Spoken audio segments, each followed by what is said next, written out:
বলছেন পৃথিবীতে যত জিন এসেছিল আর যত মানুষ এসেছিল,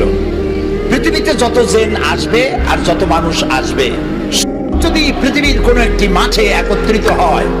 আর যার যার চাহিদা আমার কাছে চাইতে থাকে, সকলের চাহিদা কি একরকম? আমি চাই কুল বড়ই খাবো সাতক্ষীরা, আপনি চান বাউকুল খাবেন রংপুরে, উনি চায় সবেদা খাবেন, উনি চায় গলদা চিংড়ি খাবো, উনি কয় বিয়ে করবো, সে কয় বাচ্চা হোক। তো সকলের চাহিদা তো একরকম না, এক একজনের চাহিদা এক এক রকম। এখন আল্লাহ কি বলেন শোনেন, সমস্ত জিন, আগের কথা মনে আছে তো,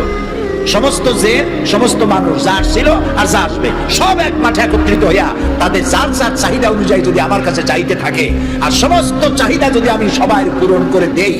আমার ভাণ্ড থেকে অতটুকুন ফুরাবে না যতটুকুন একটি সুই সমুদ্রের মধ্যে ডুবাইয়া উঁচা করলে যতটুকুন সমুদ্রের পানি কমবে না, আমার ভাণ্ড থেকে তাও কমবে না।